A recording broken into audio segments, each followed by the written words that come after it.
much. It's great to be back in Tampa Bay. All right, thanks so much. Please take a seat. We've got a great couple of announcements today, and I'm very fortunate that we've got a star-studded cast that's joining me, including our wonderful First Lady, my wife, Casey.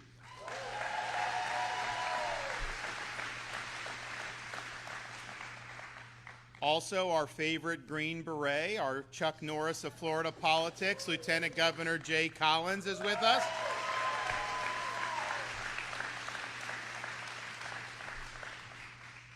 And our wonderful and leading Surgeon General of Florida, Dr. Joseph Ladapo.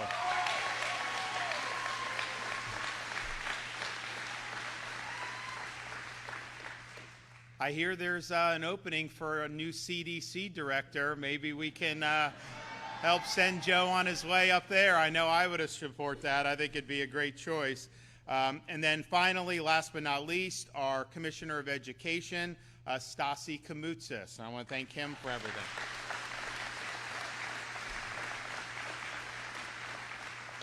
We're also joined by Reps Valdez and Owen from the Tampa Bay area, and I appreciate them coming out for this. So we're here to talk about medical freedom, and in particular, highlight some of the things that Florida's done to lead the way, but then now show how we're taking that to the next level. And I know there were people that have always been involved in these issues, but I think most people have really gotten interested in this in the advent of how the medical establishment acted during the COVID-19 pandemic. And you had a situation where so many of these entrenched elites were turning towards coercive measures, trying to dictate your behavior through various non-pharmaceutical interventions, mandates, pushing products on people that they didn't want. And I think what people, because it permeated the entire country when the COVID-19 onset happened, people started looking and they started saying, okay, you know, you're telling me this, you're saying this piece of cloth putting on my face is going to save my life. Where's the data to back that up? Oh, there haven't been any controlled studies that show that those cloth masks stop infection? Oh, well, then why are you telling me? Oh, just trust us, do it, do it. And I think what we saw over the course of that is there were a lot of dictates issued, whether that was from Fauci himself or some of his minions, that was they were basically what they believed to be noble lies. And so they were telling you to put that piece of cloth over your face, even though there were no clinical trials that showed that would actually make a difference, because they thought that if you had a piece of cloth over your face, maybe you'd behave differently.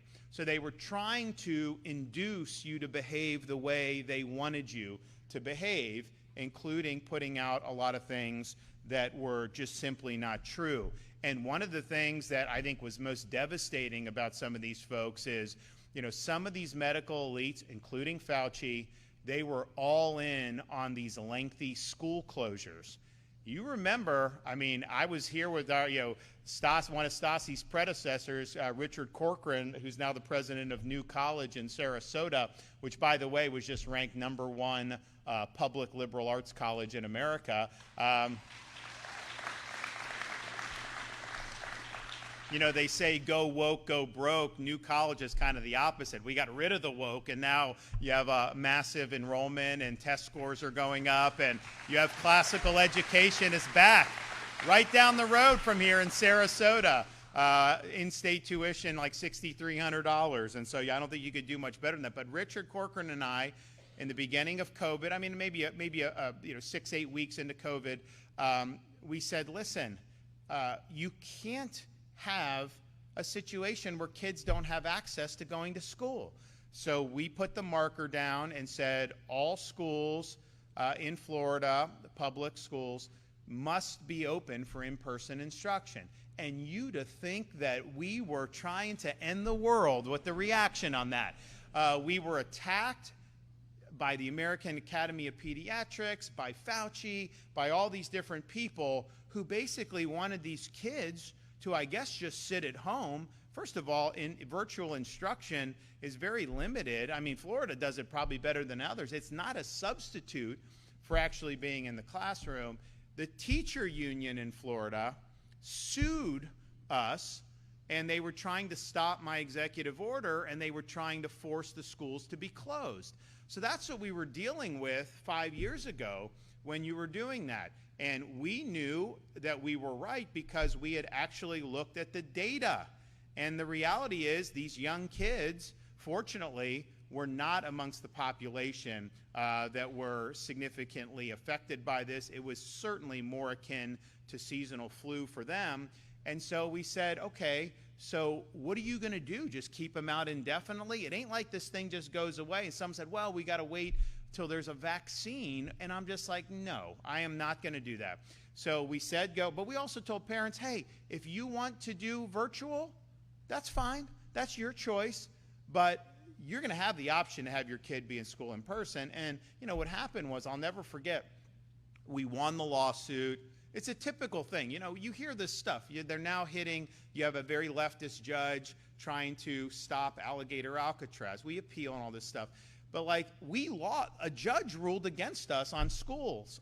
They said, oh, you can't force to be open. And the union was crowing. And I was like, well, we're going to win on appeal. And we did win on appeal for that. And so we won the court cases. So then you're having kids go to school beginning of August 2020. And like there would be all these like legacy media outlets from like New York, CNN, ABC News, and they'd go and they'd be like, oh my gosh, Florida is having kids, and critics say they're sending kids to their destruction. And I'm just thinking to myself, these people have no concept. They are putting narrative ahead of evidence-based medicine. They are ignoring the data in favor of ideology. When they were saying follow the science, what they really meant is follow their political science, because that's what they were doing. So we put people in, we made sure people had access to schools, and we had a week go by, 2 weeks go by, 3 weeks go by. The sky didn't fall. Kids were happy. In fact, we even had to fight the Athletic Association. They wanted to stop sports in 2020, and every one of their medical experts was saying, oh, you can't have kids do sports, COVID, this, that, and the other thing. And I'm just thinking to myself, these people have no evidence for what they're doing. So you want to deprive, you know, these high school kids of football season, volleyball, all the other sports, without having a factual basis to do it. And, you know, we just let it be known, like, the state of Florida is going to have sports available for our kids. If you as a parent don't want your kid playing football because you're worried about COVID, well, you know, that's your decision to make, and we respect that. But we are not going to have some of these folks make that decision for everybody else. And so lo and behold, you know, we got the season up and running, and we had kids move from all around the country to Florida because they were barred from participating in their states because they didn't follow the actual evidence. So we were able to do all that. And I honestly thought at that point, after a few weeks, I thought the whole country's schools would just open, right? Because like we're seeing the evidence in real time. We're seeing that this is something that obviously is appropriate. And you didn't see that. You know, you had teacher unions fighting this in Chicago, Los Angeles. You know, they would say, oh, it's too dangerous to go to school. And then you'd find one of these union people in the Bahamas putting pictures on Instagram. And I'm like, you got to be kidding me. So we led on the schools, which honestly, it was already tough, even having the kids in person, because there was a lot going on. I mean, society it was just a different time. So we made do as best we could, but I can tell you, had we listened to Fauci and these people, it would have been devastating for these kids. There's just no question about it. California, Illinois, these states did tremendous harm to these vulnerable kids. And you know what? What they would do is you would have people issuing edicts, and yet these elites, their kids were still going to private school in person, but they were shutting the public where they had the lower income and the working class kids that didn't have access to all these things. And so that was public health pushing an agenda. And it was one of the most harmful agendas to our kids that has ever been pushed in the modern history of our country. We were right in Florida, and they were wrong about what they were trying to do. You also look back and think about, I mean, I remember like in Florida, Memorial Day 2020, May of 2020, we got people were doing what Floridians do. They're on their boats, they're fishing, they're at the beach. And you would have thought the media is like scandalized. Oh, people are out. You have to be at home. You can't be doing all this other stuff. We had, I told the theme parks, I told the Universal, SeaWorld, I said, you guys need open. I was like, we're ready, with all this stuff. So Universal, started to get back up and running. SeaWorld, all those. Disney took a little longer because, they've got different viewpoints out in Burbank, and that's just the way it is. We've clashed with those viewpoints in Burbank a time or two. That's fine. It is what it is. That's what you do. But then they're doing that. And so all their fire was trained on Florida because people were able to make decisions. And but the public health elites and kind of the medical establishment, they were very much wedded the idea you just need to be in your home, that you shouldn't be out doing all this stuff, which was wrong. Don't get me wrong, it was wrong to say that, but that's what they were saying.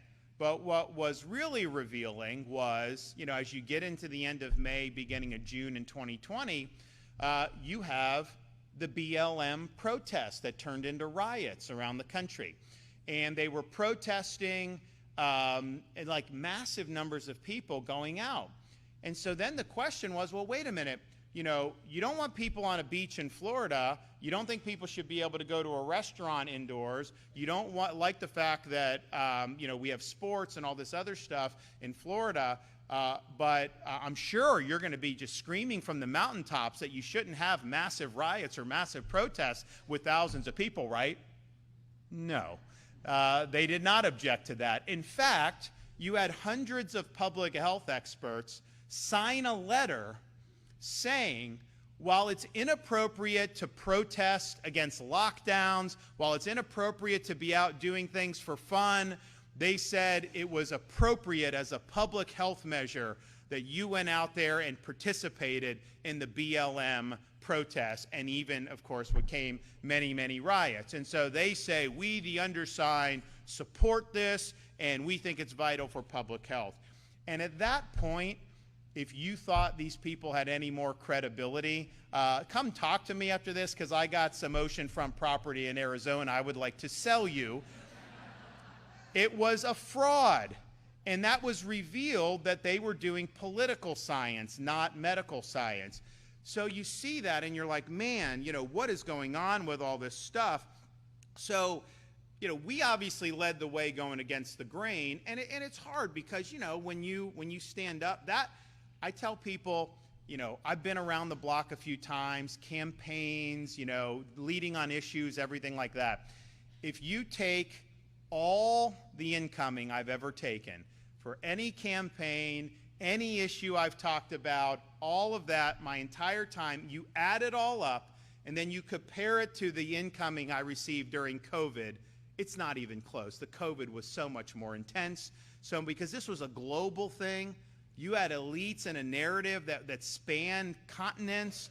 They wanted people shut down. They had an agenda that they were trying to do. And you got, the state of Florida that's basically telling them no. They didn't like that. And what they didn't want is they didn't want to have an A/B test. They didn't want to say, well, Florida has kids in school. Why doesn't San Francisco have kids in school? Florida, this place isn't saying you have to have masks. Why is that no different an outcome than the places that say you have to have all this stuff? That's what they didn't really want. So the vitriol was very, very intense. And, I would say when we were doing the things about, being open business, everyone can work, all that stuff, we're not going to let local government shut you down, all this stuff. We got huge blowback. Honestly, the decisions at the time were very unpopular, even with many Republicans who were scared and were listening to the narrative. But at the end of the day, leadership is about when the chips are really down, when people really need you. It don't matter if they're going to fire at you. You've got to be there for people. And people needed a voice of reason and sanity. And the state of Florida filled that void, not just for our state, but for the country.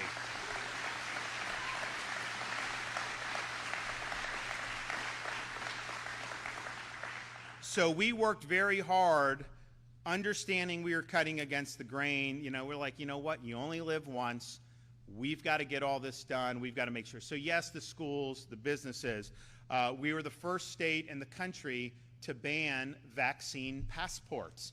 And you remember, we don't talk about it as much anymore, when the mRNA shots were rolled out in December of 2020, you started to hear, well, you shouldn't be able to go to this restaurant unless you show that you've gotten this. Movie theaters, sporting events, all this stuff. Fauci was in favor of that. You started to see blue states were doing that. You actually you go to eat in Chicago, you got to show this card that you took an mRNA shot for COVID, which, by the way, doesn't prevent you from getting COVID again. But nevertheless, that's what you had to do. I saw that for a huge threat to your freedom. And so we said, no state agency, nothing in state government, we're not doing that. We made sure local governments, and we pushed back. But I had some people on the right, because I said, listen, it's not enough to just say government can't do vaccine passports. I don't think the private sector should be allowed to do it either. Because you know why? They were just parroting what Fauci was saying. So the private sector in that sense was kind of an arm of the administrative state. They were following the narrative. And it's a situation where if these restaurants say you need this passport, this movie theater, that ballpark, everything, at what point are you free to make your own decisions? They're coercing you to make decisions by trying to make your life miserable because you didn't do what they wanted you to do. That was unacceptable. And so we nipped it in the bud in Florida. And had we not done that, I think you would have had vaccine passports nationwide. I really think so. And in fact, they were trying to do it. Biden got in by then, and they were trying to do it there. And one of the things some of his political advisors told him is like, if you go for passports, the governor of Florida is going to torch you for it. And it's true. I would have torched him. So we showed we're not doing that. And I even got in it with some industries because, some of the cruise lines wanted the passports. And I said, no, I'm not doing that. And honestly, it was short-sighted of them to want to do that. What we did was not only right for people, but in the medium term, over the years, was definitely the right decision because Florida really took off. So we were able to ban the vaccine passports. We also, I had the legislature pass a Parents' Bill of Rights. And, you had all these schools, not all of them, some of the privates, not all, many of the school districts, but not all, that had school kid mask mandates. And that was not something that we thought was appropriate. There was no evidence that it was effective. There was, I think, at least anecdotal evidence that it could potentially be very harmful for these kids to be breathing through that 8 hours a day. But the reality was that's a parent's decision about whether they want to send their kid to school with that on or not. And so I did an executive order saying you cannot force kids to wear masks in schools in the state of Florida. And we got a lot of blowback from that. We got a lot of heat from a lot of the folks. But now looking back and thinking about that, how ridiculous was it that they were forcing these little kids? I mean, we've got a kindergartner, a second grader, a third grader. They even know how to wear a mask, even if I wanted them to. You don't wear it right. You're snot, dirt, all that. It's like, what are we doing here? And so we said no. We said that's a parent's choice. We were told, that was, I think people tried to say, you're a fascist for doing that. I mean, think about it. I'm liberating people from restrictions, and they're trying to say that that's authoritarian. So we were able to do that. No mask mandates through executive order, Parents' Bill of Rights. Then we had the issue of mRNA shots in our K-12 and university system, and we banned the mandates for K-12 and universities. The first state to do that. We did that very early on because I knew what was going to happen down the pike. And so I can tell you that there have been parents that have sent their kids to universities in Florida, I mean, not solely, but that factor that you did not have a mandate for mRNA shots was a huge factor in them choosing Florida over choosing some of these other places. And you know, these mandates just persisted. I remember I was out, where was I? This was probably a couple years into COVID, and I was at my baseball coach from up in Yale was retiring, so I went up to this final game to kind of see him off, and you know, I'm talking to people, and they were playing Harvard, so some of those guys wanted to talk to me, so I was just talking to them, and I'm like, are they still making you like wear masks and take shots? This is 2 years into COVID. And they're like, if it says this on our jersey, yeah, they're gonna make us do all this kind of crazy stuff. And I'm just thinking to myself, like, that's not right. That's not right to be mandating this. And interestingly, they wouldn't mandate it for the faculty, only for the students. So the students are like the lowest risk for this, right? And that was a whole nother thing with the universities. We said our universities in 2020, our universities are going to be up and running. Oh my gosh, you'd have thought that we had, that got a lot of blowback. And you know what happened? Kids went, they had fun, they behaved like college students. Yes, they went to parties, they probably, you know, went to establishments. I'm not advocating, you know, that all college students should be doing that, but I'm also not naive enough to think that they're just going to sit in their apartments or their dorms all day. So that was happening. And you know what? Some people would get COVID, and you'd have a little wave, and then the wave would subside, and like nobody went to the hospital, right? And so it's like, are you trying to tell me that that is worse than trying to isolate them in their apartments and doing that? No. I mean, honestly, suicide went up in some of these areas where they were very coercive and restrictive. So you're talking about the group of people who are at like the least risk of COVID, and you're saying somehow that they should be forced to take an mRNA shot. So we nipped that in the bud very early on. We also made a decision that the way this spun out of control, it really impacted people's basic civil rights. So we said you cannot be forced to wear one of these masks as a condition of being able to live your life. So that means you go to a movie theater, you go to a store, you go to school, you do whatever. That's a personal decision. And some people didn't like that because it's like, well, if a business wants to force you to wear a mask, shouldn't they be able to do it? And my view is like, honestly, no, I don't think so. It's irrational. And it's like we can just sit there and say some people are going to be marginalized to do it, or we could just say, no, in Florida, you have the right to be free. You have the right to make your own decisions. You can participate in society without having these unscientific dictates imposed upon you.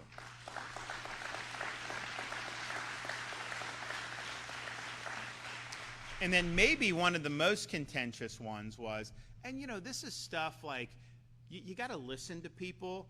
You know, so many of these people in office, like they pay all this money to do polls and this stuff. Like I've never done a poll since I've been governor because I don't need a poll to tell me what's right. I do what I think is right, but I take feedback from real people and actually listen to folks. So as we got into 2021, mRNA shots are out.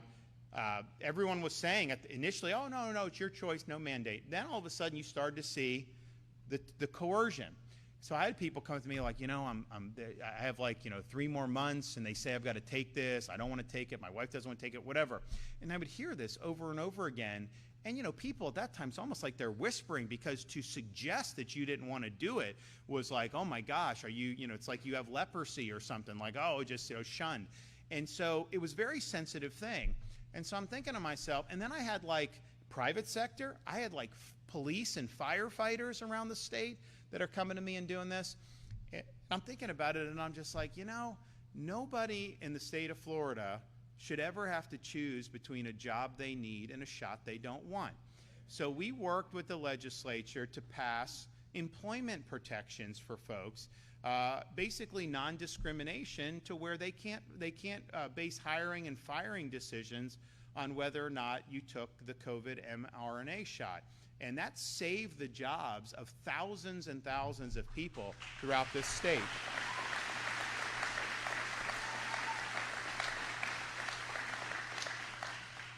We also we also looked and see, okay, there's a broader context here, what's going on. And one of the engines for, I think, a lot of bad policy was the World Health Organization, WHO. And at the time, Biden was president, they were working on this lockdown treaty. They call it a pandemic treaty, but basically it would have taken sovereignty from the U.S. and other countries and vested it in a unelected, whatever it is, organization funded by the CCP mainly, and then somehow they would be issuing edicts that are going to affect our health and freedom. No, not on my watch. And so we passed legislation in Florida saying Florida does not recognize WHO dictates, whether it's the lockdown treaty or anything else. Now that President Trump's in, I don't think it's got legs at this point, or at least we hope it doesn't. And so that's very good that we were able to win that battle. But they're always trying to do more and more stuff, and we're making sure that we're doing everything we can to be able to support the people. Now, you also have things like, and this is just crazy, you'll have like some like 14-year-old girl that needs some type of medical procedure, and she'll go in, and if she hasn't gotten a flu shot or a COVID jab, then they won't see her, and they won't do the surgery. And I'm thinking to myself, how insane is that you're not willing to treat somebody? So some of these policies that have been put in place in some of these medical institutions are insane. So we said in Florida in legislation, no, like if you need a lung transplant or something, they can't say, well, we'll only do it if you do the COVID shot. It's irrational. It's not based on any evidence to be doing that. But that's something that's really, really important to me. So we've done a lot over the years to really, I think, be on the right side of fighting against the hysteria. The reality is these elites, they just lost their way. I think some of them just probably didn't really know what they were doing, but I think others really saw that they were getting power for the first time in their lives. This was kind of the Super Bowl for them, and they wanted to use that for all they could. And they really abused their positions of trust that so many had placed into them. And I think the credibility of so many of these institutions and so many of these, it's done. Just totally up in flames over how they handled the COVID-19 pandemic. And so Joe Ladapo has been great. I think he's probably the only Surgeon General who during COVID said, the mask isn't going to save you, that was willing to say, all kids should be in school, that was willing to say kids should not be taking mRNA shots, all the things that really cut against the medical establishment. And I think on every instance he's been proven right on that. But, it takes courage to do that. There's a lot of professional blowback that happens when you stand up and do what's right. So that has kind of, I think, crystallized for so many people, hey, there's a lot of issues that we got to deal with medical. And medical freedom is something that we've got to be very conscientious about protecting, especially given how we've seen so many elites lose their way. So Joe Ladapo, myself, the First Lady, we've been pushing on a lot of different fronts to be able to continue to advance the ball. We have great announcement today, regarding kind of the state of Florida's efforts to continue to promote policies that are linked to medical freedom. They say make America healthy again, the MAHA. We were doing that before anyone was even talking about it in Florida, and that's just the truth.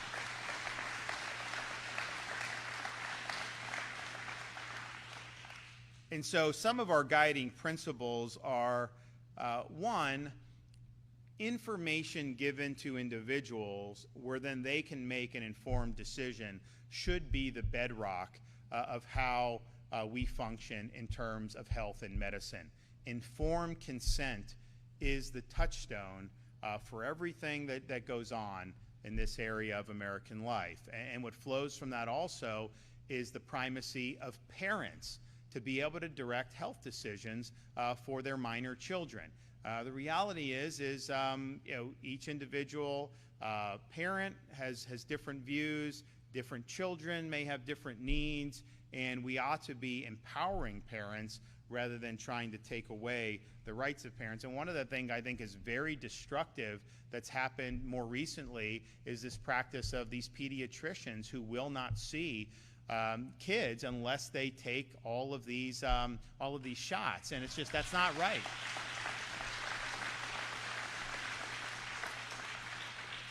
And you know, it's like you think about it, it's like there's been an effort, and I think COVID really exposed it, to say you have to do this. And if you say why, well, you just have to. Okay, well, what's the research show? What do the trials show? What do all this show?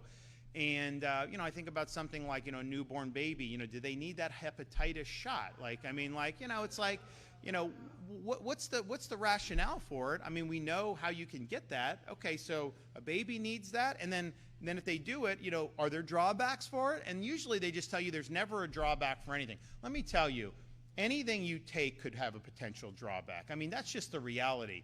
So we really want transparency. We want people to be able to make the best decisions that they can. But some of this stuff, you know, if you look back when I was growing up, what they would recommend now, they're recommending like way more stuff for this. And so I think a lot of parents, you know, what they want is they want to be able, you know, you only get one shot at raising kids, right? And you want to make the best decisions that you can. And what you don't want to do is to do anything. My view is, unless there's a really clear reason to put something in, then I wouldn't do it, right? I mean, that's just the way kind of I am. If you know, you don't just say, well, maybe it'll help you. No, I mean, does it help you or not? And you should have that. You should be very clear in all that stuff. So we want to do that. So informed consent, making sure we're protecting parents' rights, and then also just being willing to challenge medical orthodoxy that's not supported by the data. And you know, there's a lot of data out there that's proven certain medical interventions are effective. Great. You know, we love to see it. I mean, we've made great strides in treating different things, but you also have a lot of stuff that gets put out there that if you peel back the onion, okay, what's the basis for that? And COVID showed that tremendously. I mean, literally, they were doing studies about masks where they would say, well, you know, this barber was here, this person was here, this person didn't have COVID, this person did. One had a mask, one didn't. And it's like, that's not a study, guys. You know, that's an anecdote. And yet they would put that out, and the media would run it. CDC study shows masks are effective or whatever. And they weren't real studies. They weren't real clinical trials. So we know kind of the tricks on this, and we want to make sure that we're exposing this. And so I'm happy here to be here today to make the first announcement, and Joe Latipo is going to make another announcement. But today I'm pleased to announce the establishment of the Florida MAHA Commission as a working group which will recommend state-level integration of these Make America Healthy principles. And those principles are, as I mentioned, individual medical freedom, informed consent, parent rights, and also market innovation. It will be chaired by First Lady Casey DeSantis and our Lieutenant Governor, Jay Collins, and will also include Surgeon General Joe Latipo, AHCA Secretary Siobhan Harris, DCF Secretary Taylor Hatch, Elder Affairs Secretary Michelle Branham, Department of Environmental Protection Secretary Alexis Lambert, as well as experts in the fields of nutrition, health, vaccine safety, and family practice.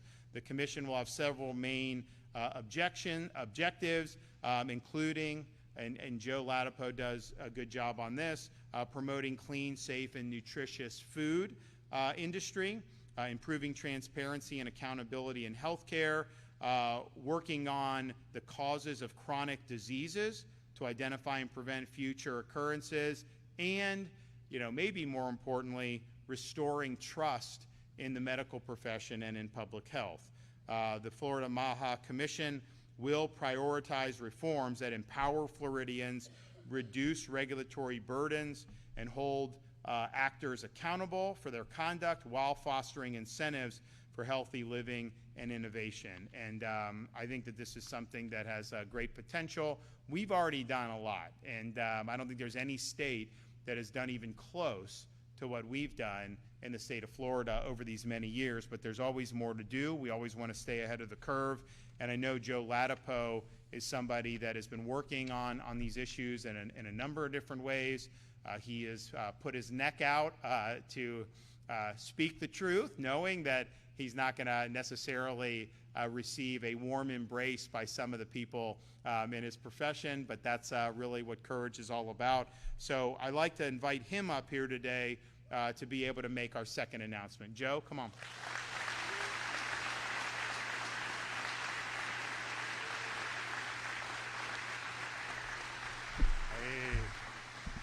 Hey, good morning. Thanks for hosting us. What an awesome crowd we have here. And, you know, that was wonderful hearing the governor. You know, one of the things I love about listening to him is he's a storyteller. And some people, I'm not a storyteller. I don't have that gift. But some people are storytellers. And it's just so fun to hear them, you know, recount history and talk about things. And it's always, I mean, it's such a pleasure for me to be able to hear the governor talk about what's been happening over the years, and everything there is true. Like, you know, it's just this sea of insanity and this you know, endless effort to enroll every living human being in this country, on the planet, in this insanity. And, you know, and just thank God. And we forget so often, we forget too much as human beings. And I guess it's the human condition, right? I mean, sometimes it's great when we forget things that weren't so good, and maybe sometimes it hurts us a little bit that we forget things that were really, really good. And what was exceptional is how Governor DeSantis basically single-handedly, you know, saved the country and, frankly, maybe the world by serving as a single, by serving as the single example of something that was completely oppositional to the hegemony that the rest of the world was either succumbing to or bowing down to or being, you know, threatened into bowing down to, into subduing to. And you know, we came so close. You know, he said that if it weren't for what Florida did, we may have had vaccine mandates throughout the entire nation. And it's absolutely true. You think back to that period of time, remember all the energy, how all of that energy was ginned up, right? Remember how it was when you know, everyone on television, all of these medical leaders were, Dr. Fauci, other people were convincing everyone that the world had to shut down. Everything had to close, right? You get that amount of energy behind things, and unfortunately, you're able to change the world, and they did. And they did shut down the world. They shut down this country, and they created tremendous harm in the process, and they were wrong. And that kind of thing can happen. You know, oh, how did that ever happen? You read history. Well, guys, sometimes crazy things happen. And we were in one of those moments where not only did crazy things happen, but even crazier things could have happened. You know, and thank goodness, thank God for Governor DeSantis and the steel of his nature to not bow down or bend to fear, you know, and criticism. You know, thank God. And for, you know, there's so many individuals out there too who, you know, they may not have been governor, but they were fighting in their own lives. And thank God for their courage. And it took all of that to get us to a place where we are now, where everything is, you know, heading in a better direction. But that was not assumed. Like, that was created.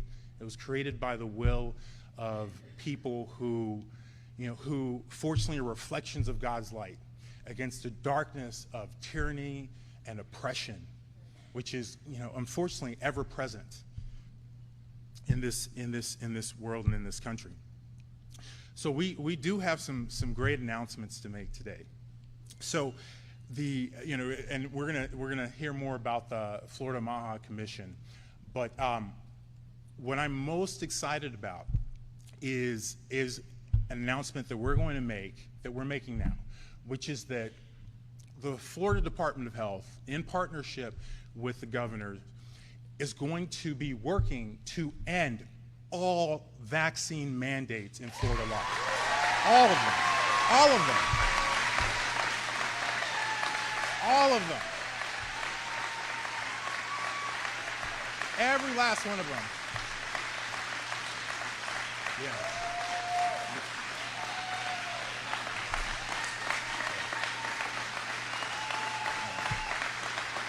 Yeah. Every last one of them.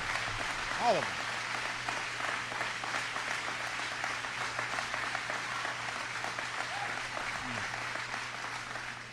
Every last one of them. Every last one of them is wrong and drips with disdain and slavery. Okay? Who am I as a government or anyone else, or who am I as a man standing here now to tell you what you should put in your body? Who am I to tell you what your child should put in your body? I don't have that right. Your body is a gift from God. What you put into your body, is because of your relationship with your body and your God. I don't have that right. Government does not have that right. They want you to believe they have that right. And unfortunately, they've been successful. They've been successful. Pretty much every state has them. It's wrong. It's immoral. They do not have the right to tell you what you put in your body. They don't have the right to tell you what your kids have to put in your body. They do not have the right. Do not give it to them. Take it away from them. And we're going to be starting that here in Florida. And I love our lawmakers. Obviously, they make the machinery of our laws. Our governor reviews. We work in collaboration. He signs. I love our lawmakers. They're going to have to make decisions, right? That's the way that this becomes possible. So people are going to have to make a decision. People are going to have to choose a side. And I am telling you right now that the moral side it's so simple. No one has that right, guys. People have a right to make their own decisions, informed decisions. You want to put whatever different vaccines in your body, God bless you. I hope you make an informed decision.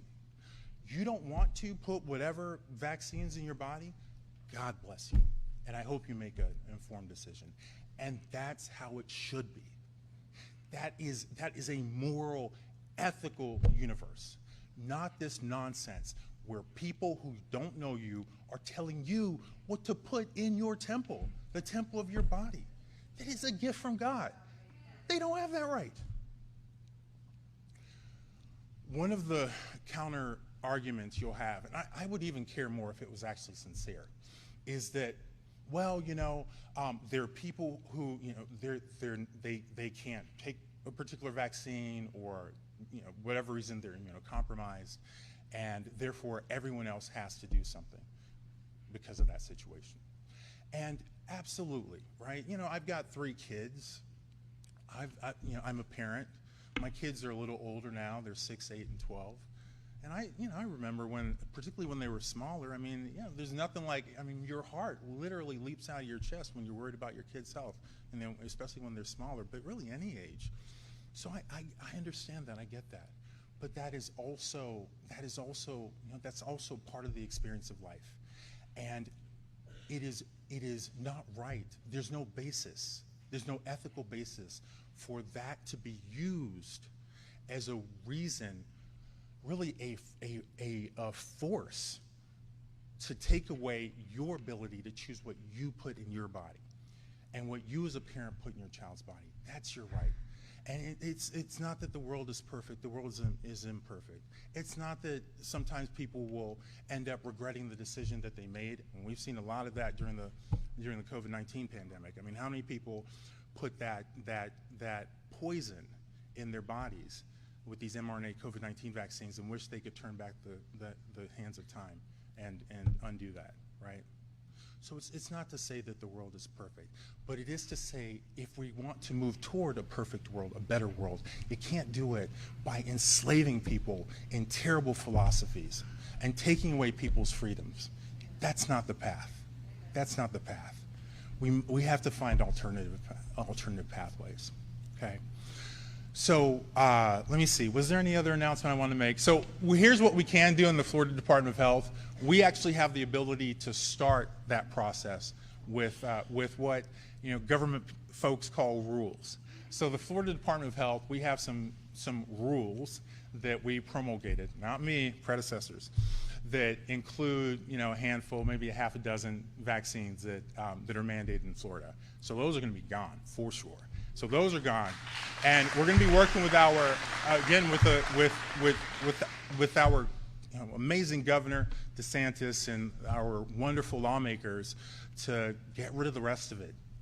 We need to end it. It's the right thing to do, and it'll be wonderful for Florida to be the first state to do it. So I think that's it for announcements. So thank you guys very much. Lots of love to you guys. Thanks, Governor.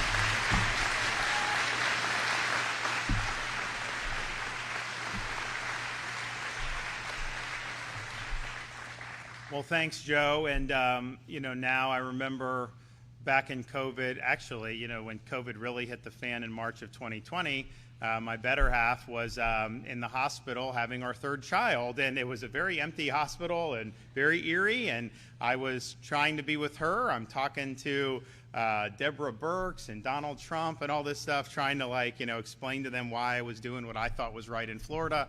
And meanwhile, we had our third child, but then it was like, okay, we're in there. We had a 4-year-old and a 2-year-old. And then the newborn, and we're just thinking to and she's like, I am not putting a mask on these kids. Like, it's just not normal, not especially at that age. And so we've, I think, just as a family, have kind of been more in tune to this stuff as a result of that whole COVID experience than we had been before. And, I think that's true for a lot of people. So she's done a lot of great work on empowering parents, empowering families, and she is the great person to be able to be chairing this Florida MAHA Commission.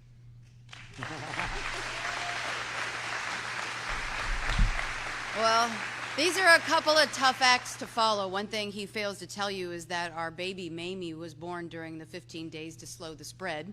So there was that. So it was right in the heat of everything, and he literally was on the phone while I was giving birth. I kicked him out, and I was like, this is not going to work for me. Go fight the good fight, but I'm going to do my thing, okay, and I'm going to be a mama.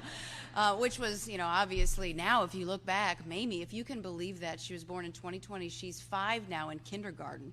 And so it was just a blink of an eye, and it's so fast, and you just cherish every moment that you have. But, between the two of them, I've hit up Dr. Latipo many of times when I see him, just walking down the street or the hallway or whatever. And, we get into these conversations about why this is so important. And even the gov, I'll sit there with Ron in the morning and we're drinking our coffee and, something will get a burr under my saddle and I'll be, talking to him about why this is just so eminently important. And honestly, how proud I am of both of them for having the courage to stand up for what's right. And I will tell you, I have a unique perspective on all of this because I can watch from behind the scenes. I see him in front of the cameras. I see him in front of the podium. I see Dr. Latipo out there fighting, but I see the incoming. And then I see how he acts like a steely-eyed missile man with a heart of gold who puts himself in front of the freight train to protect your rights. And to me, that is the epitome of service, standing up on behalf of you because it's the right thing to do. And I'll forever be grateful for both of them and what they've done. And I've been chomping at the bit for a long time. As he mentioned, this is something that we've been working on. He has been, obviously, in the legislature, and there's been some really good policies that have helped protect patients and parents, and it's been fantastic. But for me, this is kind of personal in a couple of ways, and one of which is, I had my struggle with cancer. Dating back to the diagnosis was 2021, if you look back on it, getting on, 3 or 4 years now. And, the question that everybody asks me is, well, surely you had a family history, surely you had a BRCA gene, surely there was some kind of connection there. And I say no. Like, I had no significant family history. I didn't have the BRCA genes. So how is it that, a mom, relatively young, right? I'm getting older every day, but relatively young. I think, $125 wet. Like, I'm not like, I think I'm eating healthy. I think I'm doing the right things. I think I'm exercising. How does somebody, like me, and I get this question, end up getting breast cancer in a pretty aggressive form? And that's one of the things that fueled me, because COVID opened my eyes to a lot of things. They were shoveling a lot of narratives and agendas at us, and I wanted to know what's the truth. And so for me, when I got sick, I wanted to know why. And I remember asking one of my cancer docs, I said, how does this happen? I have a 1-year-old at home. How do I have breast cancer?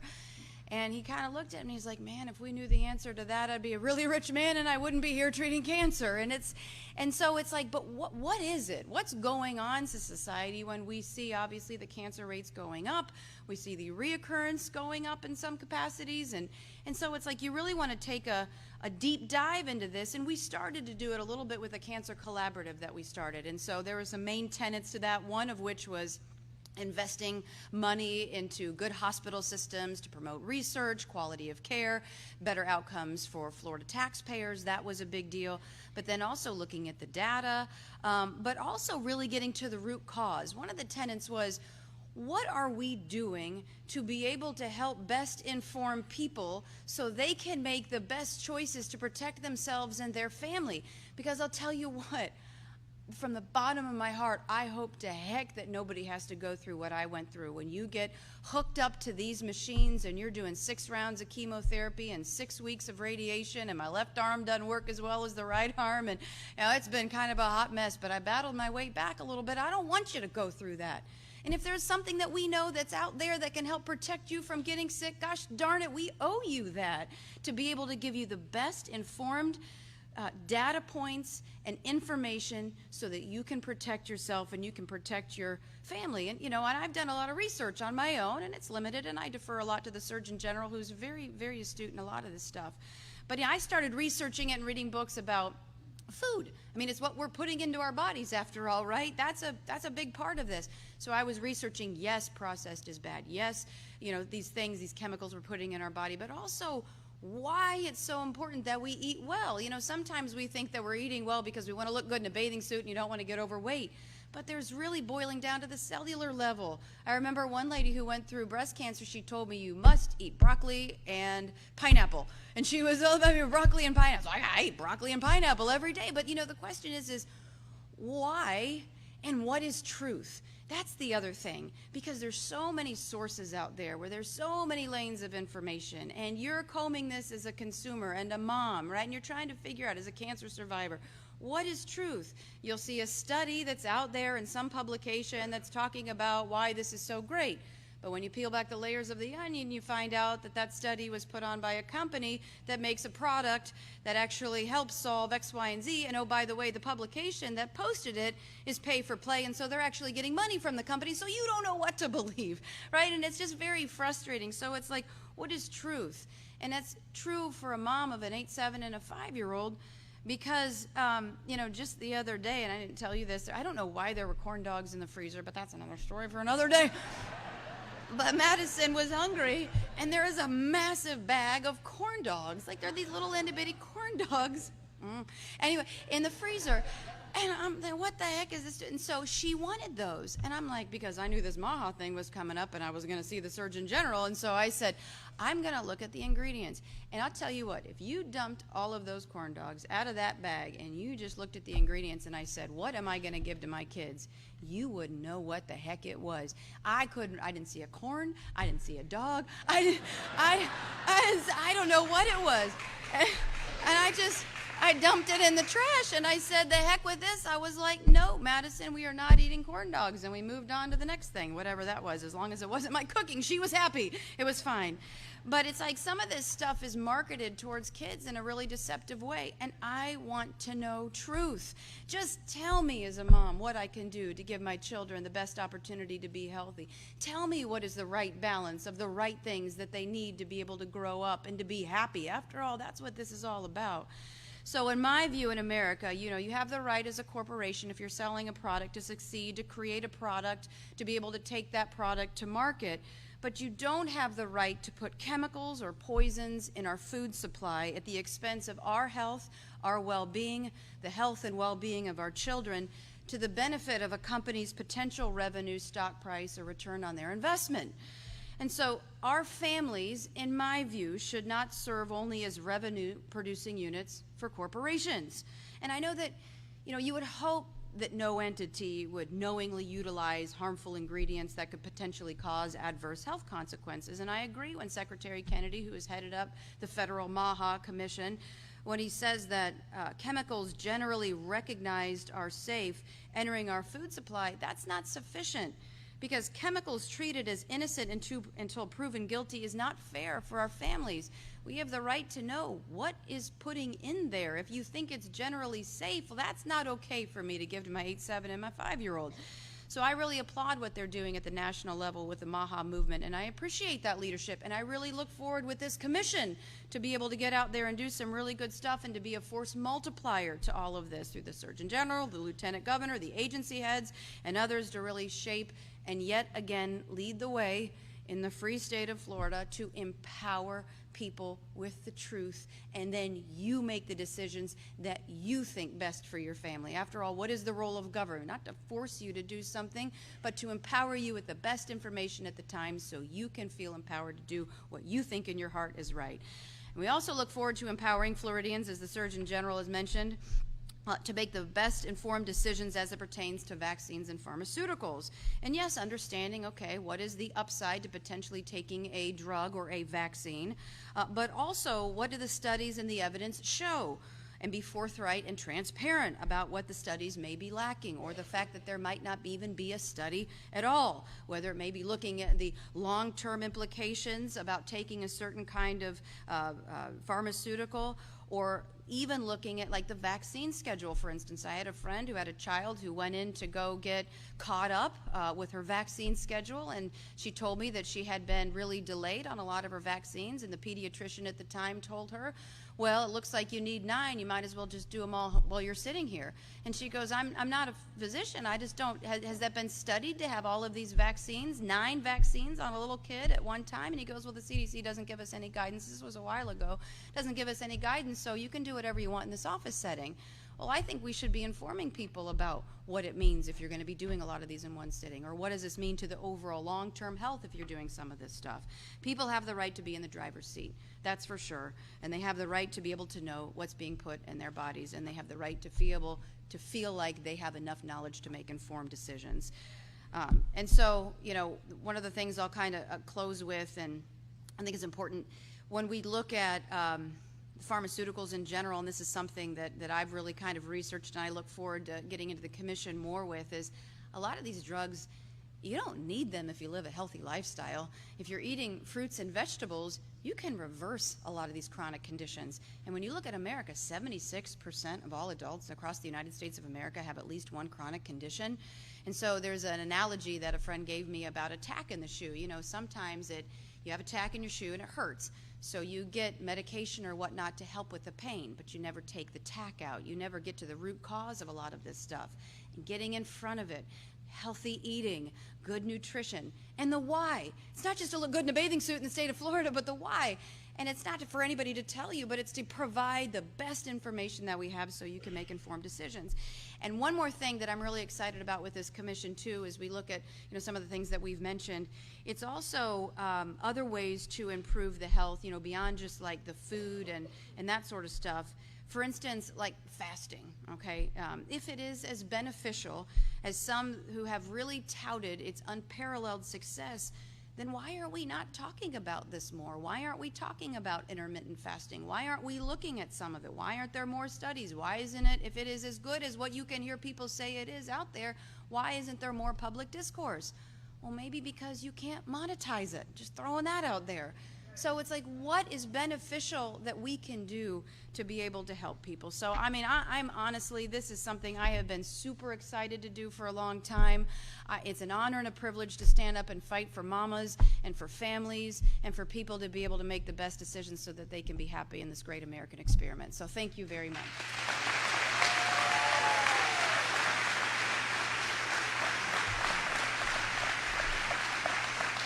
Well, thanks so much. And I just want to be very clear, those corn dogs in the freezer that she did, that does not apply to the corn dogs at the Florida State Fair. Those are different. Let's just be very clear about that. No problem. You let her rip. Yeah,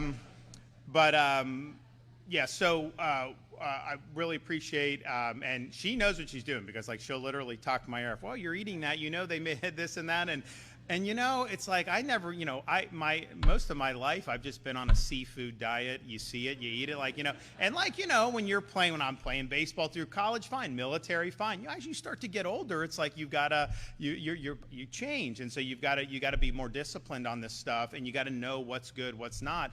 But one of the things I've noticed with having kids is our 5-year-old. If there's like colors, like ice cream has like blue, that's what she wants. So like the coloring and stuff, like it really does make a difference. Our son is 7. He's got some of these WWE wrestlers that are touting some of these food. Man, that's what he wants, right? Because so you definitely see, and like I'm sure I was that way when I was a kid, but you do appreciate how some of this stuff, was get this kid, do all this stuff going forward. And I don't think we've ever been in an ice cream store where the kids, if there's like a blue Magoo, they go for blue like that just because of the coloring. They love the coloring. And I'm just thinking to myself, that mint chocolate chip is better. They don't want to listen. They want the coloring. So I've definitely seen that. Co-chairing the commission is Florida's Lieutenant Governor Jay Collins, who's from Tampa, and has been a really great public servant, not only as an elected official. He was the senator over there for years, but also as a military veteran, as a Green Beret in elite special forces. Was able to he risked a lot for this country and gave a lot for this country, including one of his legs. And he was in a situation, he had served for a number of years. I always say, he lost the leg. He reminds me, he didn't quite lose it. He knows where it is. It's just not on his body anymore. But he had to make a decision, how do you, what do you do at this point? And he decided to try to be the first person in the history of the Army to re-qualify for special forces with a prosthetic leg. And he did it. And he succeeded. And he served 5 more years.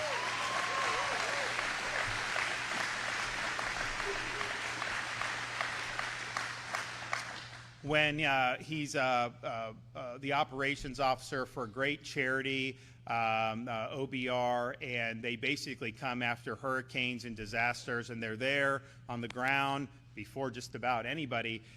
They're feeding displaced residents, first responders, you name it, and he's done that through all of our major events since I've been governor. And then even more recently, we had the Iran-Israel conflict breakout. We had a lot of Floridians that were over in Israel. A lot of parents had kids who were in college that were studying abroad or going on a tour.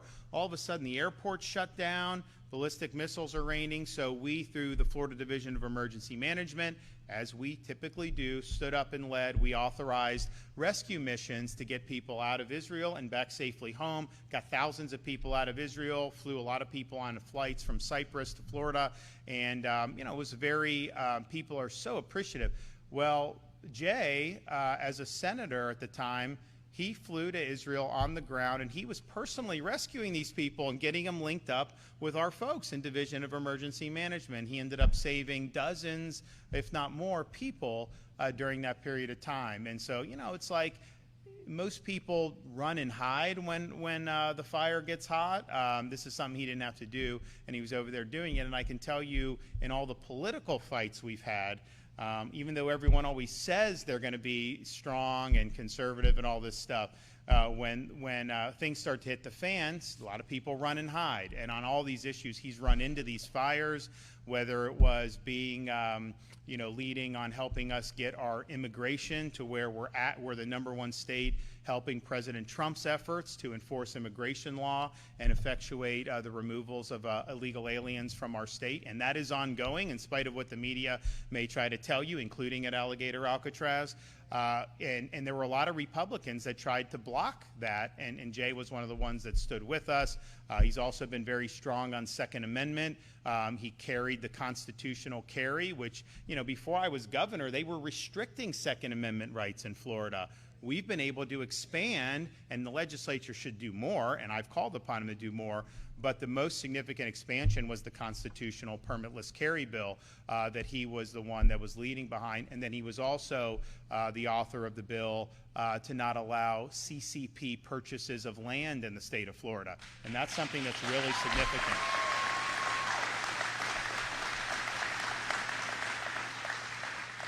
So I call him the Chuck Norris of Florida politics for a reason. And just so you know, like, hopefully we don't get a storm. There is something brewing. Most of the models have it kind of being a fish storm, but that's way too early to know for sure. And you're really going to need to get in, to next week probably to have a decent track on it. We hope for the best on that. And I know certainly on the west coast of Florida, we could do a break. But, if we do have one of those storms, we're ready. We do all our stuff. But I'm not going to have him in the Emergency Operations Center with me. He's expeditionary. He's operational. So he's going to be with Jim Cantori on the ground. And he is going to be the tip of the spear for the state of Florida. So come on up.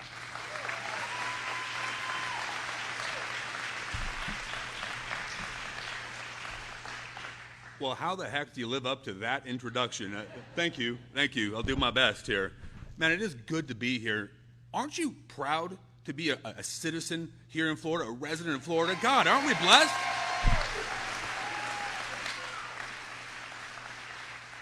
So if there's a theme here, and let's say it one more time, our freedoms are God-given. They're not granted by the government. They're upheld by our Constitution because strong men and women fight for them each and every day. Let's give a round of applause for these two right here.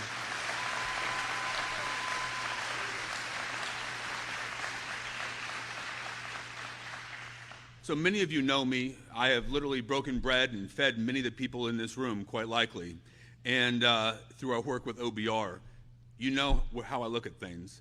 I am blessed to be lieutenant governor. I was blessed to serve as a Green Beret, but there is nothing on God's green earth that defines me more than being a dad and a husband. I don't know about you, but I will not fail my family, and we're all fighting to make sure we pass things on to our children better than we had it. That's the goal, right? That's what we're doing right here in Florida. Grace Christian School, thank you for opening up your doors. Thank you for having this incredible audience. Thank you.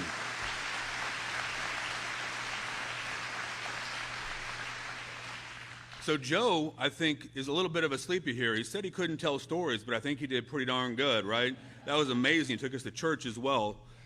Could you imagine where we would have been in 2020 during COVID if we didn't have leadership willing to step into the void, to take that on face first, shoulder first, and deal with a brunt of crazy train that was going on across the planet? Look, I was feeding millions of people across the country all over, and there was no place that handled it the way he did. You heard it said by Joe, and I'm going to echo that. He stood as a foothold of freedom, a foothold of common sense and logic when nobody else would. The world changed because he stood. If you don't believe one person can make a difference, you're not paying attention to Florida.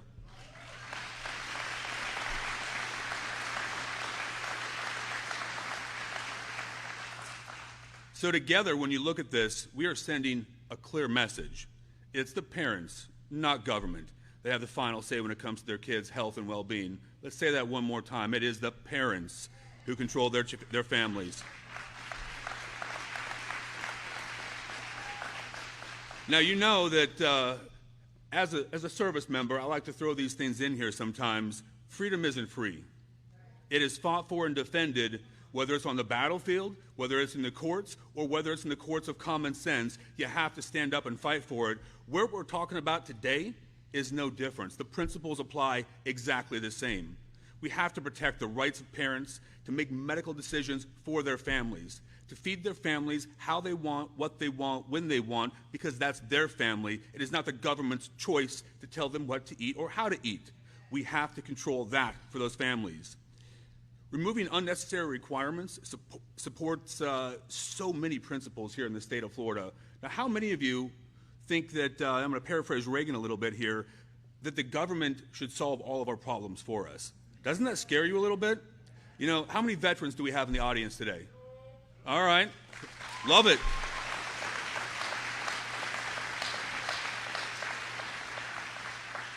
So when I talk about military grade, it probably means something very similar to you as it does to me. A lot of duct tape, maybe some bubble gum, and things being bid by the lowest common dollar. Guys, it's the same way with government. The government doesn't often solve the root cause. They try to, they create a second problem, often a third, and complicate the first, and we never get to the root cause of that. That is what's happened in D.C., but you know what's great here? We're cutting right through the BS in Florida, and we're eliminating. We're getting government out of the way, government out of your lives, because we believe in people's right to have manifest destiny for yourselves, to control what you want to do, because those freedoms are given to you by God. They're upheld by our government. That's what we're doing in Florida. That is what we're fighting for. That is what he has stood alone for so long. That is amazing. One more round for this guy.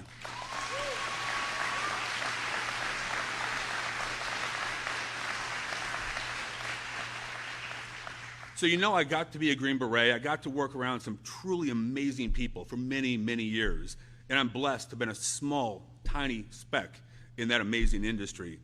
But what I'm excited about here is the opportunity to serve alongside our First Lady, Casey DeSantis, Joe, and so many other people from our agencies. Because if we want to leave things better, we have to make sure what we feed our kids is clearly stated on the bag. We know what we're giving them. We know what matters. That if we want to give them an immunization, we can. If we want to live our life how we want to live it, we have that freedom. And if we don't step into the breach, if we don't push that stronghold forward and export that across the country, we're flailing and failing as parents, as leaders. And again, we will not do that here in the state of Florida. Y'all, I am so grateful to do this. I am grateful to fight to help keep our kids healthy, to leave it better than we got it, because I don't know about you, but if we're going to get dressed up and wear a tie every single day, guys, we better do something worthwhile, something that makes a difference. And there is nothing more important than the lives of our children now and in the future, because you see, we have a responsibility as citizens of these United States. And many of you have heard me say it, but I think we got to communicate great things. We have a responsibility to protect and preserve the things we love, those truths we hold to be self-evident, just like our forefathers did, so our kids can do the same. And when Florida leads, America wins. That's who we are. That's what we do. God bless each of you, and God bless the free state of Florida.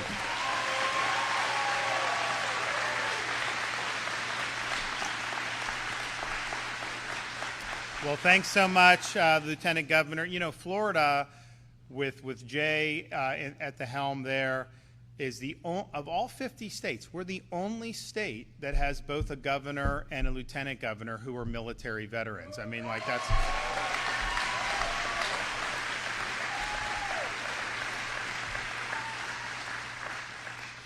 You know, of all the issues, well, I mean, there's just been so many that we've led the nation on, but in the education realm, Florida has truly been without peer. If you look at what we've done for universal school choice, if you look at what we've done to support our homeschool families, if you look at what we've done to support and protect parents' rights, if you look at what we've done in curriculum transparency, if you were looking what we did to be the first state to axe DEI from our public universities, on and on it goes.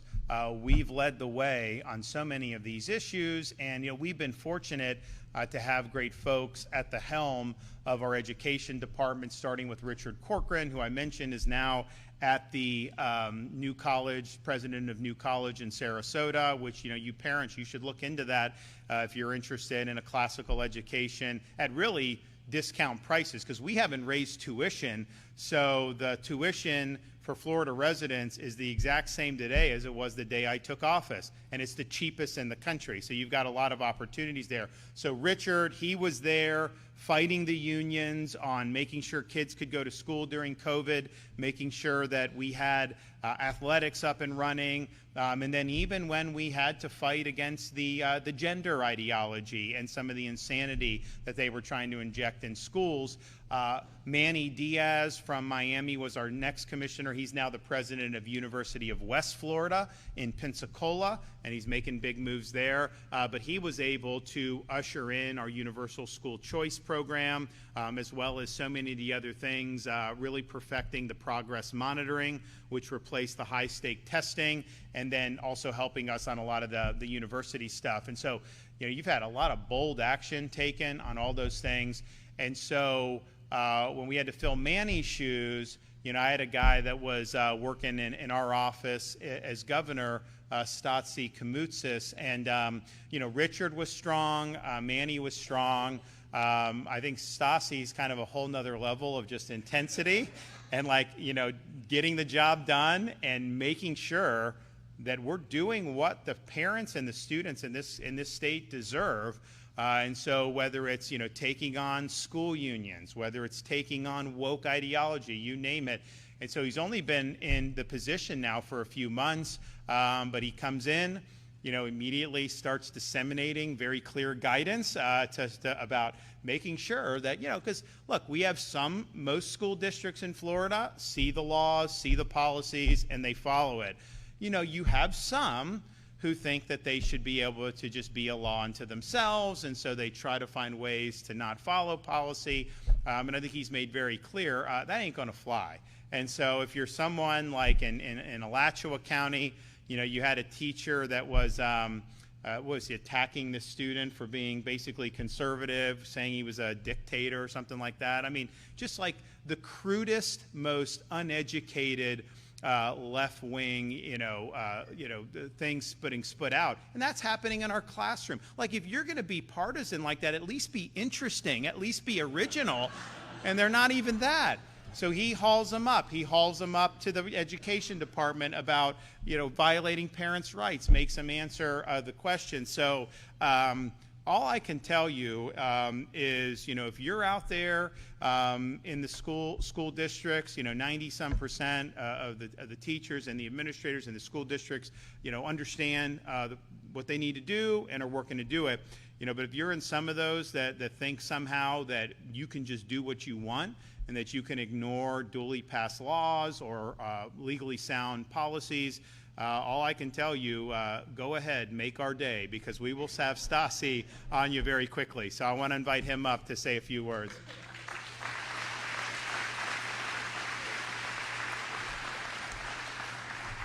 Well, good morning, Grace Christian School. One of our proud private schools that participates in our school choice scholarships. You can tell I'm the new kid on the block because I'm last to speak. The governor always roasts me and makes the message clear that if, I'm not going to have any friends at the end of this job. But we are going to hold people accountable. We're going to make sure that students are put first every day in our schools. That is what this education system is about.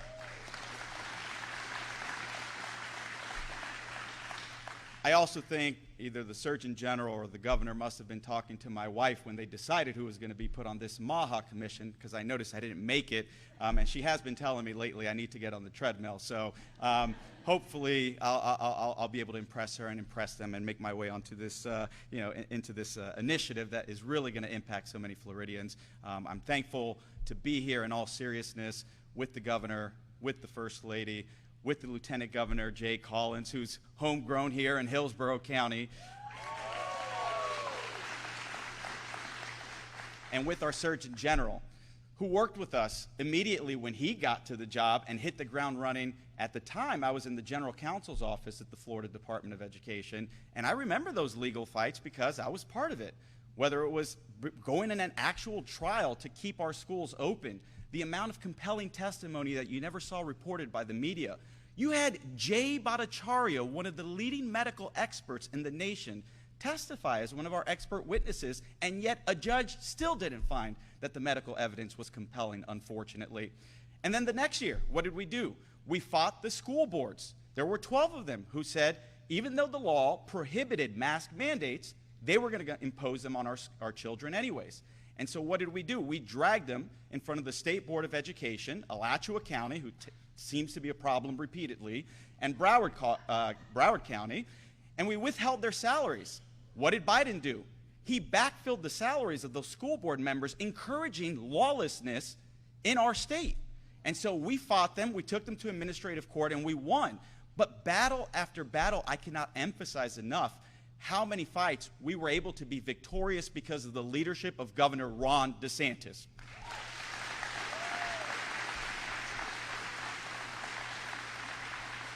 Governor, I mean this with all sincerity as a parent of 4 daughters. Thank you for never wavering in the fight to put parents at the center of their children's lives and for ensuring that Florida leads the way in both education and health care.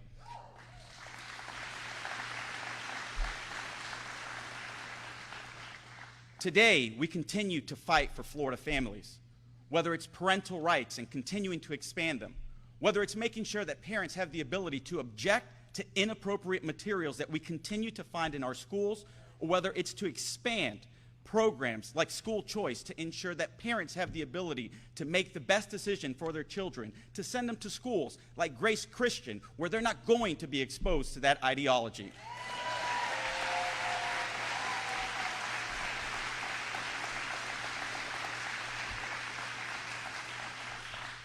As a result of putting parents and students first, Florida continues to be nationally ranked. Heritage Foundation, 3 years in a row, says that we are #1 in education freedom. The Center for Education Reform says we're #1 when it comes to the Parent Power Index for 4 years in a row. And the Ed Choice Freedman Index finds that Florida is #1 in supporting its parents. Florida is a safe haven where parents can be parents. Thank you, Governor, for your leadership.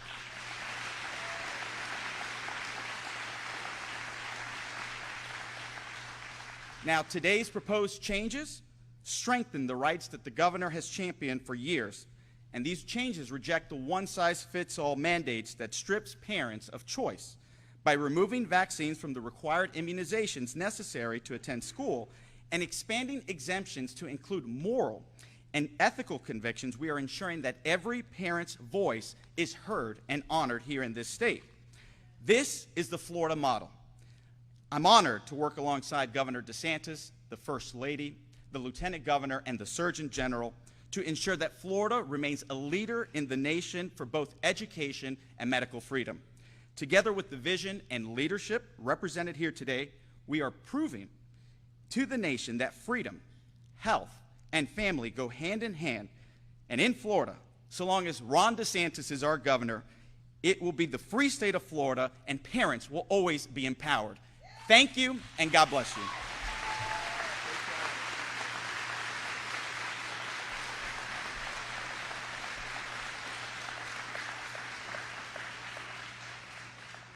Now, if you were a recalcitrant school board member, would you want to go up against that? I wouldn't.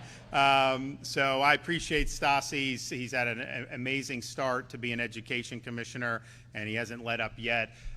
So this is going to be something that you're going to hear more about our commission.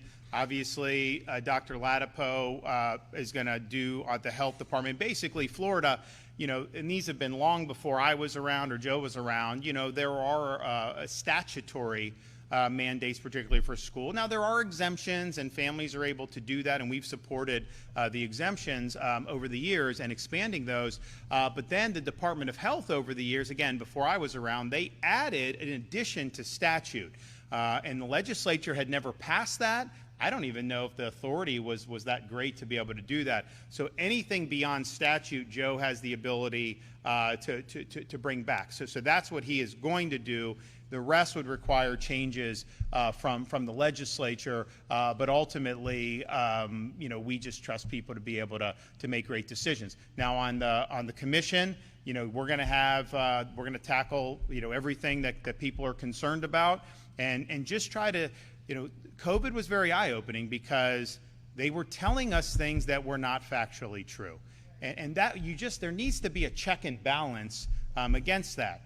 And so there may be opportunities for us to do. Now, I do think in Washington now you have a movement to try to fix some of this stuff, and I think it's tough because I think there's a lot of stuff out there that creates static. But I do think that's the intention, which is good. But we need to be here and we need to be able to provide this. I mean, Jay Bhattacharya, he's the head of NIH now. At the time, he was at Stanford medical PhD, MD, and he was basically saying, hey, the masks aren't effective. They shouldn't be on kids. And they, pretty much burned him in effigy at Stanford for saying something that was just accurate and consistent with the data. So we don't want to be in a situation where narrative triumphs over the data and the facts. And that's what ultimately we got to rely on, and that's what we want to be able to do. Finally, I just want to be able to say, I mentioned this storm. like I said, where it's a long way off in terms of getting a good track. These models have it being a fish storm. But that's true until it's not, right? I mean, it's too early to set that in stone. So as we get into next week, we'll see. But I would just remind people right now, I mean, pretty much mid-August to mid-October is kind of the height. But as we get deeper into September, that is like the height of frequency for when we have tropical activities. And you look last year, we had late September, early October for the two back-to-back. Hurricane Ian was later part of September. And so that's just the reality. If this one becomes a fish storm, then that buys you a little more time to get through. I hope we can get through with not having any. I think it'd be really good for the state of Florida. We're very resilient in the face of these. You look at what happened last year with Debbie, then you had Helene, then you had Milton. I mean, if that had happened in almost any other state, it would be like irrecoverable. Like it would just be. Now we bounce back. Now there's a lot that needs to be done, and these things, they can't just happen overnight. But the power restoration, getting the, we pushed the local governments to clean the debris, and I know some of them did good, some of them may not, but we were pushing them. I sent trucks down to help with debris before Milton, and they locked the landfill in Pinellas County, so we barricaded through the landfill, the locks, and we took the debris in there, and we were not going to be denied. So we're happy to do it. We're ready to do it. We're more resilient. People get there's a culture of Florida, if it's a Category 1, you keep the barbecue going. A Category 2, maybe you decide to do a little, and only if it's a 3 or above. I mean, people kind of get. I'm not advocating that attitude, but I mean that's the attitude that's there. And people kind of get hey, we have a great state to live in. It's beautiful, particularly during most parts of the year. It's paradise. I will tell you though, the weather's gotten a lot better. We got that cold front going across. I mean, so it's definitely better than it was, 3-4 weeks ago.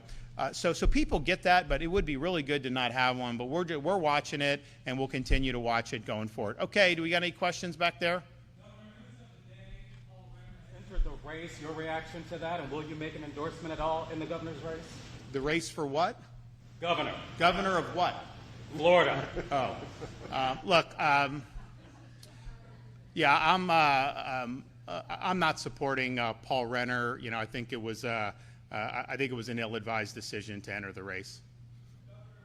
Just in terms of the school mandates, obviously that's a big change. Have you spoken to legislative leaders about this, and how much legislative push are you going to go here to try to make this a reality? Well, I think so. On the Department of Health, do you want to address those specific vaccines that are on? It's like hepatitis. Some of the ones that would not have been required when I was growing up, for example. I think by and large, okay. So you can do that. So that'll happen, and then the rest will be. I think what we're going to do is we're going to have a big medical freedom package. I think that you should not ever be discriminated against, regardless of these choices. And so I think it's wrong for pediatricians to refuse to see a patient if the child's parents don't want them taking the hepatitis vaccine. I think that's wrong. And it's coercive. And what it does is it tries to undercut your ability to choose by almost kind of ostracizing people that have made different decisions. And these are all very marginal things. As I said, they didn't do hepatitis when I was a kid. But I think what we'll have is a larger package. I think that Joe will lead on this and be working with legislatures on this. But we need to make all the protections I talked about that we enacted are not permanent law. They did it temporarily, then they extended it. I want it to be permanent. And I suspect, and I'm concerned about that, because I think some of these folks, in the legislature may be like, oh, well, if we can just wait the governor out, then we know, that after that, then this stuff will somehow lapse. And that's not right. It was wrong to do vaccine passports in 2021. It's wrong to do them in 2025, and it will be wrong to do them in 2035. And we need to make that permanent.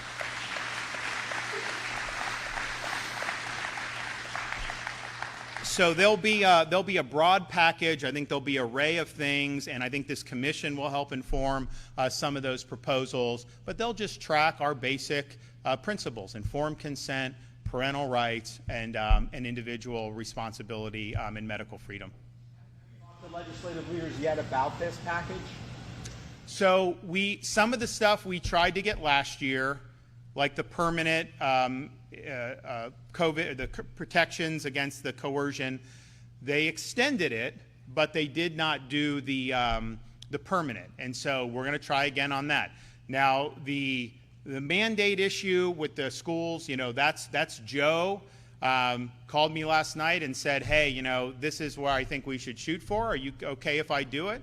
And I said, shoot for the moon, man. You're the Surgeon General. If you think this is good, do it. So he's going to be working with the legislature. I don't think he's had a chance to discuss this with them. We knew we were making the announcement about the non-statutory mandates. Well, first of all, it's one thing if a legislature enacts something and a governor signs it, but to just have an agency issue a mandate, I don't think that that's appropriate. So I think what he's doing is absolutely right on that, irrespective of even the medical, which I think, as he's pointed out, is probably not something that, the reasonable people can make different decisions on those. But just from a constitutional perspective, it's like to just give an agency roving authority to issue mandates. I don't think that's good constitutional government. So he's reeling that in. I think that'll be good. Anybody who wants to get a COVID shot in Florida, will they be able to get one? So the question on mRNA COVID shots, Joe Latipo and his agency were the first to put out guidance. So we were the first to say, kids should not be taking this. They don't need it. And then he has now recommended for probably a couple years now, certainly at least a year, that this is just not something that's recommended, period. But we don't have it's not our issue. It's a federal issue about whether that has authorization or whether that is available. I know they're discussing that in Washington about whether they would potentially revoke authorization or do something on that. But from the state of Florida, he's made that very clear as to what he recommends, but we didn't approve it. That was federally approved, and it's available based on federal policy. And I think, as most people know, a state is not going to be able to revoke a federal authorization. So we'll see what happens there. I know they're discussing it in Washington, and I don't know what the latest on that is. A growing number of local governments are forming a civil lawsuit against SB 180. They say it takes away too much control, or gives too much control to developers.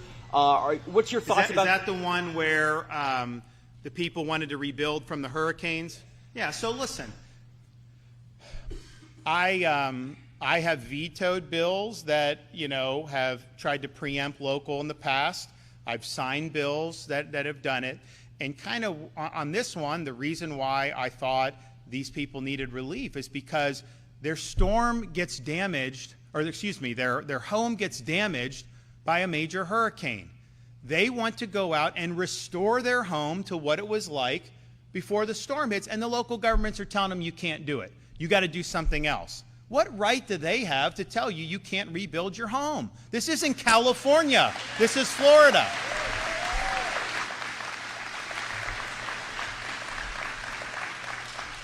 So that, to me, is the core issue.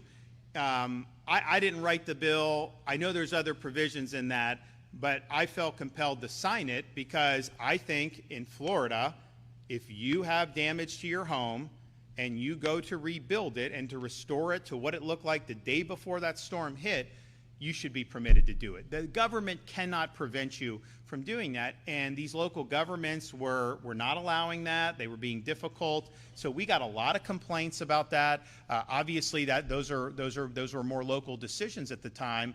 But it's like, come on. I mean, we had a lot of sympathy for people that were put in that predicament. And, there's a lot of issues that go on. I mean, sometimes you'll have people who need work on their home. Maybe they have a wind policy. There were some people that were not even in flood zones that got flooding. And so they didn't, but the people told them you don't need flood insurance because it doesn't, and then somehow they get flooded.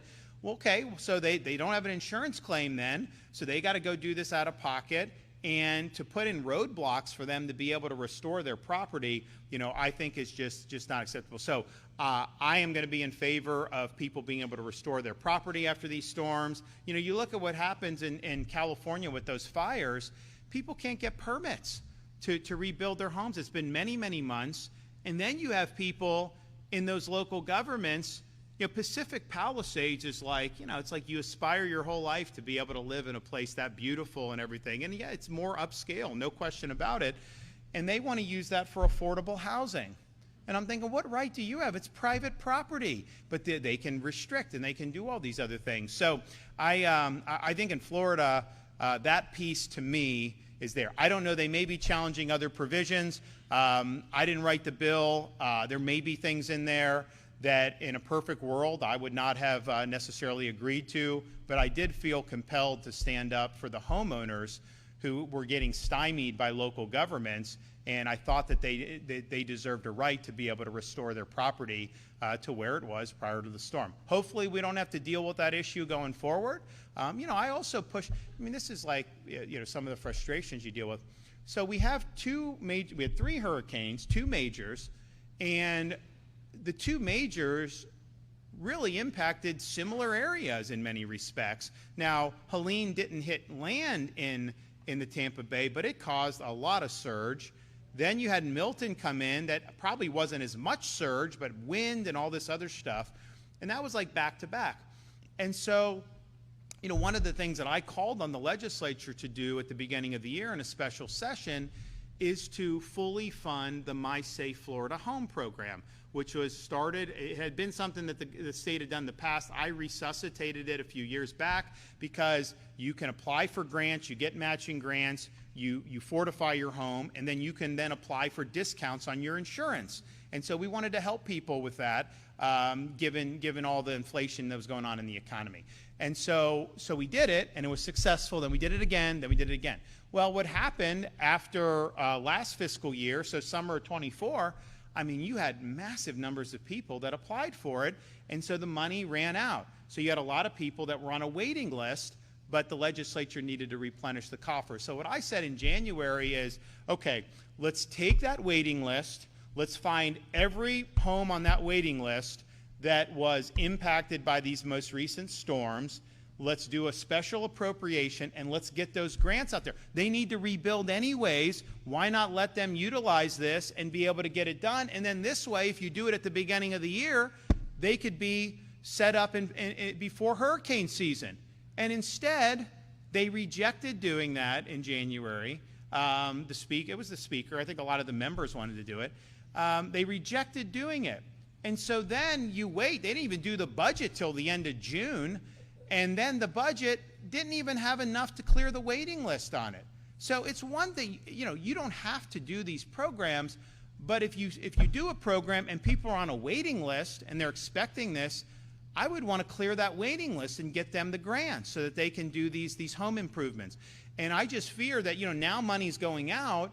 I don't think it's enough to even clear the waiting list. I know more people are going to apply, but it's like, okay, if you get grant money in August or September, which is, at the beginning, it's the beginning part of the fiscal year still, can you even do these repairs in time for hurricane season to be done? So they missed a huge opportunity, I think, to be able to provide meaningful relief for people who really needed it. And here's the thing about it.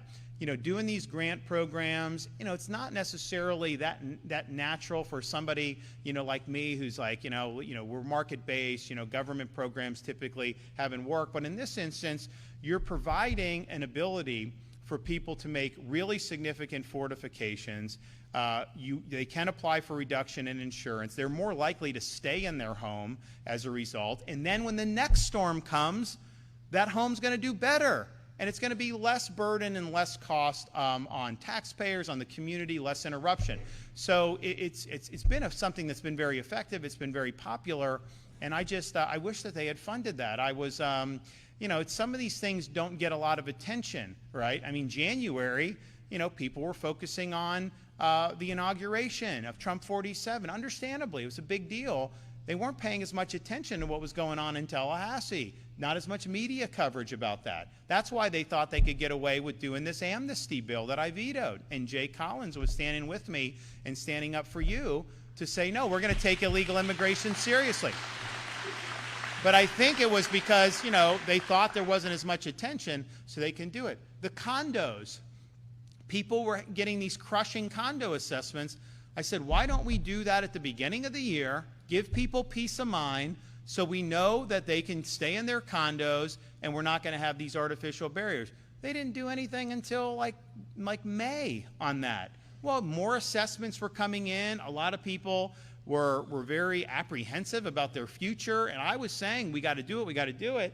You know, and eventually we did it. But it's like, you know, if you really care for people, you should have gotten off your tush. You should have done it in January. And you should have given people the peace of mind, you know, that they wanted in that endeavor. So, you know, it's just some of the stuff. I think when people go through these ordeals with these storms, you know, it's a really significant thing. People remember. I mean, people remember where they were. You know, we just had the anniversary of Hurricane Andrew. Like, there's nobody in southern Florida, particularly Miami-Dade, who doesn't remember who was there, who does not. That's a searing memory. Obviously, we've come a long way in disaster response since then. I mean, it was basically just like a war zone there for a while, and wasn't a very effective response. Now, you know, you have the people are always going to remember what happened during Hurricane Ian and Michael in the Panhandle. We were just up in Panama City. So getting people on their feet on this stuff, I just think is really, really important. So that particular bill had a provision that I really liked and I thought was very, very necessary. I hope that's not the provision that these local governments are challenging, because I wouldn't want to be somebody that's keeping people from being able to make these needed repairs to their homes. Okay, guys, we have a mission here. We got to keep Florida strong. We got to make Florida healthy again. We got to make sure we keep Florida free. Thank you all. God bless.